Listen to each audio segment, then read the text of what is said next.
अस्सलाम वालेकुम स्टूडेंट्स, उम्मीद है आप सब खैरियत से होंगे। आज हम आपसे यूनिट 4 की डिस्कशन के लिए आपके साथ हाजिर हैं और इसमें हम लोगों ने लिक्विड्स को डिस्कस करना होगा जो कि एमडी कैट के सिलेबस का यूनिट 4 है। टेस्ट आपने अटैम्प्ट कर लिया होगा और हमेशा की तरह यकीनन आपके रिजल्ट्स अच्छे रहे होंगे। अलबत्ता हम डिस्कशन करते हैं, जो कोई कन्फ्यूजन आपकी वो भी ख़त्म हो जाएगी।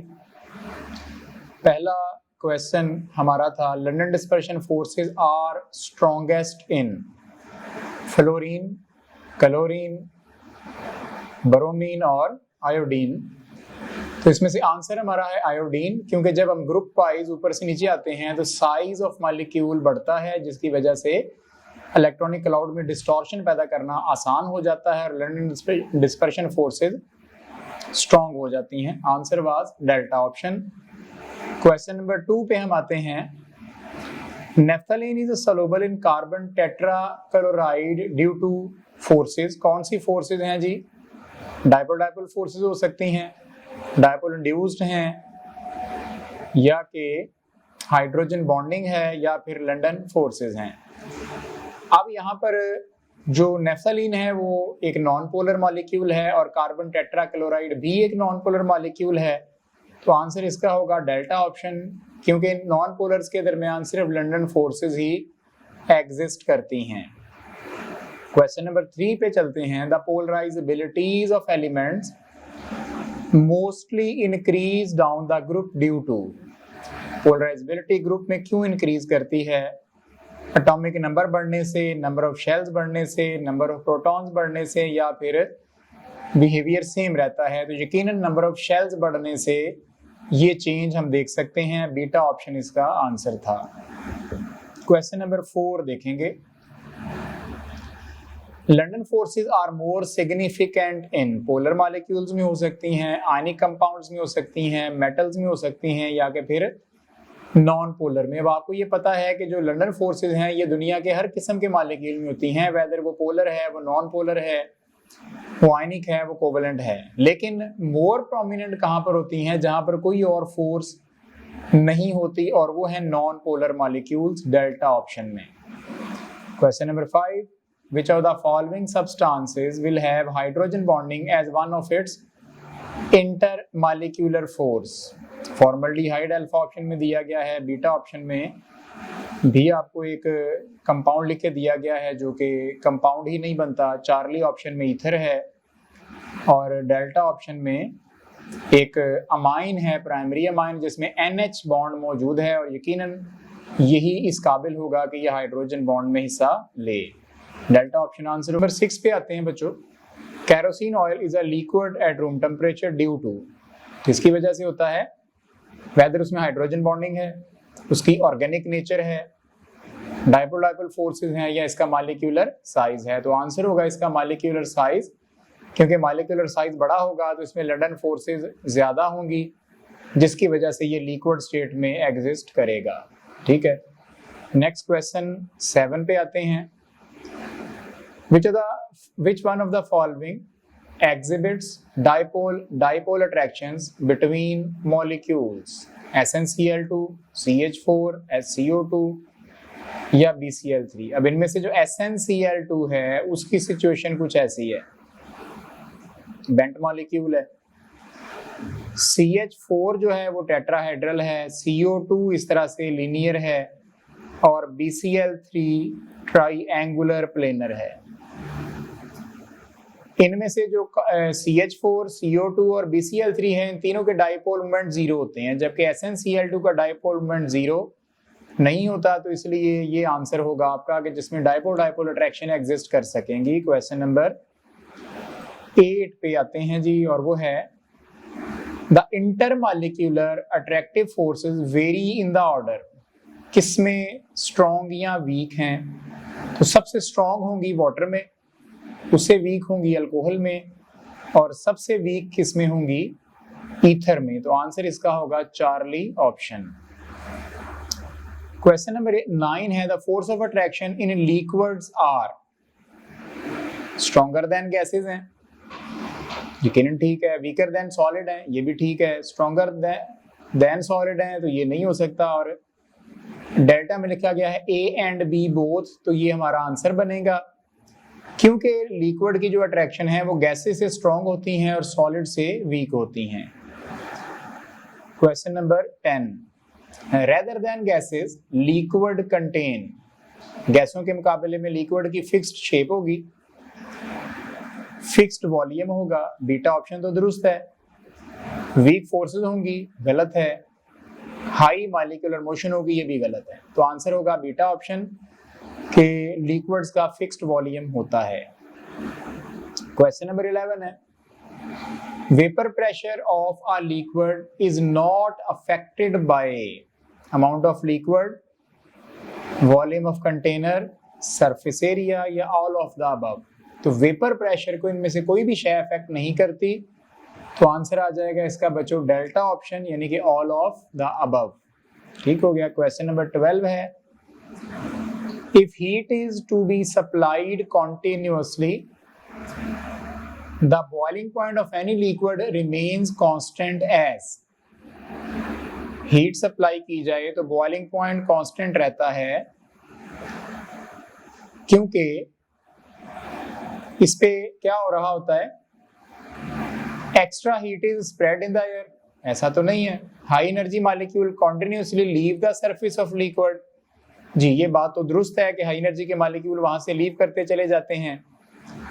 The external pressure remains the same, लेकिन इसका इससे तो कोई ताल्लुक नहीं बनता। और the vapour pressure of the boiling liquid becomes greater than the external, उसके बराबर रहता है, उससे ज्यादा नहीं हो सकता। तो आंसर होगा बीटा ऑप्शन के हाई एनर्जी के मॉलिक्यूल वहां से लीव करते जाते हैं, जिसकी वजह से टेम्परेचर में इजाफा नहीं हो रहा होता।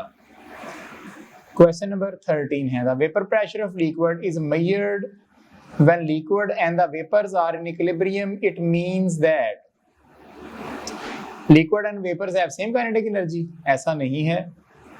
Liquids and vapours have same heat content, rate of evaporation is equal to the rate of condensation, यकीनन यही आंसर है, चार्ली ऑप्शन। और डेल्टा में लिखा गया है rate of evaporation and condensation are different, answer है चार्ली। जहां पर डायनामिक इक्विलिब्रियम आता है वहां पे रेट ऑफ इवेपोरेशन और रेट ऑफ कंडेंसेशन आपस में इक्वल हो चुके होते हैं।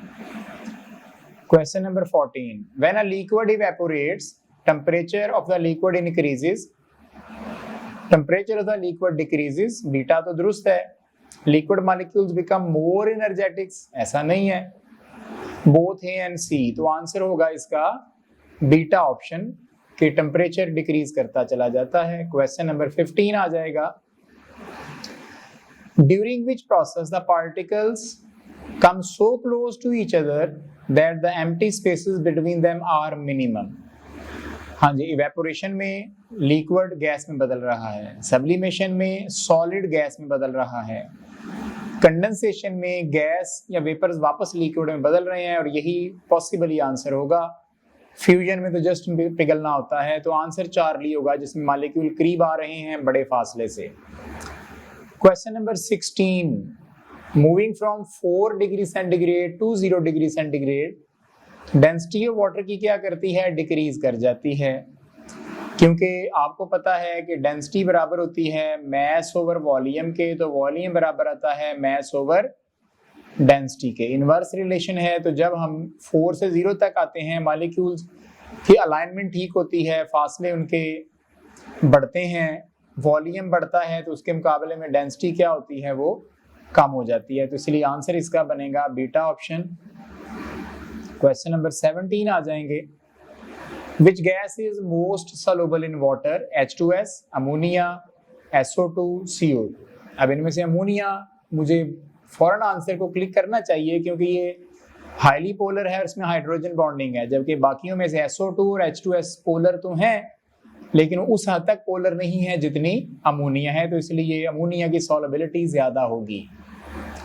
क्वेश्चन नंबर 18 है, water has higher boiling point than H2S because, क्योंकि वाटर में तो पाई जाती है बच्चों हाइड्रोजन बॉन्डिंग, जबकि H2S में है वीक डाइपोल डाइपोल फोर्स, तो इसलिए इसका आंसर बनेगा चार्ली ऑप्शन। क्वेश्चन नंबर 19 है, the strongest hydrogen bond is, दुनिया का सबसे स्ट्रॉन्ग हाइड्रोजन बॉन्ड कौन सा होगा जो बिटवीन HF है, हाइड्रो फ्लोरिक एसिड के मॉलिक्यूल्स के दरमियान जो बॉन्ड है हाइड्रोजन बॉन्ड, वो दुनिया का स्ट्रॉन्गेस्ट हाइड्रोजन बॉन्ड माना जाता है। आंसर होगा बीटा ऑप्शन। क्वेश्चन नंबर 20 है pick out the correct arrangement with respect to the boiling point.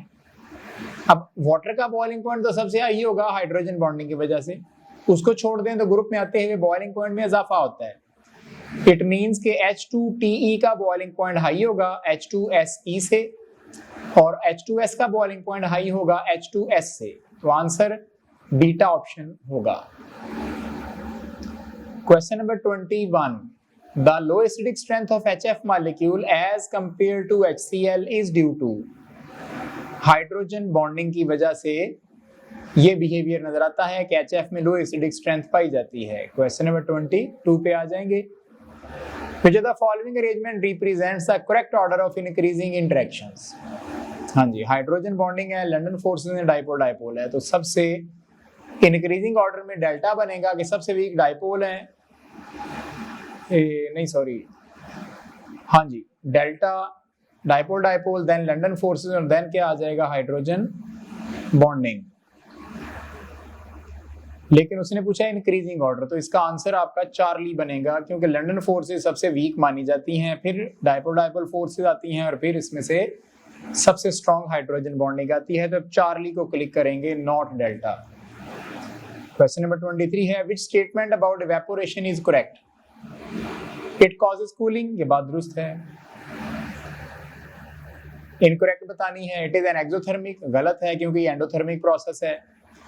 It is a surface phenomena, ये बात भी दुरुस्त है। डेल्टा है इट इज कॉन्टिन्यूअस प्रोसेस, ये भी दुरुस्त है। तो सिर्फ बीटा ऑप्शन गलत है और आपने गलत ही बताना था। क्वेश्चन नंबर 24 पे आ जाएंगे। Vapour pressure of a liquid depends on upon one of the following factors. Amount of substance पे डिपेंड नहीं करता, सरफेस एरिया पे डिपेंड नहीं करता, साइज ऑफ द कंटेनर पे डिपेंड नहीं करता, तो किस पे डिपेंड करता है? इंटरमॉलिक्यूलर फोर्सेस पे। स्ट्रॉन्ग होंगी तो वेपर प्रेशर वीक होगा, वीक होंगी तो वेपर प्रेशर हाई होगा। क्वेश्चन नंबर 25 है a substance with maximum vapour pressure at 25 degree centigrade is. Diethyl ether हो सकता है, क्लोरोफॉर्म हो सकता है, मिथाइल अल्कोहल हो सकता है, या फिर वाटर हो सकता है। मैक्सिमम वेपर प्रेशर होगा जिसके अंदर फोर्स ऑफ अट्रैक्शन सबसे वीक होंगी और वो जाहिर है ईथर होगा इनमें से। क्वेश्चन नंबर 26 है steam causes more severe burn than the boiling water because it possesses latent heat of vaporization। इसमें मौजूद है, आंसर बीटा ऑप्शन होगा इसका, कि जिसकी वजह से इसमें severe burn देने की कैपेसिटी है। क्वेश्चन नंबर 27 है at top of Mount Everest water boils at 69 degree centigrade where external pressure is only 323 torr. Beta option इसका आंसर है। ये मेमोराइज करने वाला क्वेश्चन है, बुक में लिखा है तो आपने ऐसा याद रखना है। क्वेश्चन नंबर 28 देखेंगे। Which of the following liquid has the highest vapor pressure or is most volatile? HF, ammonia, ethanol, water, और वो अमोनिया होगा जो रूम टेम्परेचर पर गैस होती है, तो यकीनन ये क्या होगी? मोर वोलेटाइल मानी जाएगी। बीटा ऑप्शन इसका आंसर है। क्वेश्चन नंबर 29 है water can boil eight 25, 100, 120, all of them. Water can boil at any temperature. It depends upon the external pressure that has been applied. And the last question is correct comparison of boiling point is, और answer होगा हमारा Charlie option के alcohol का boiling point HF से काफी ज्यादा होता है। ठीक है जी, तो this was your test number 4। Thank you very much. Next test में आपसे मुलाकात होगी। अल्लाह हाफ़िज़।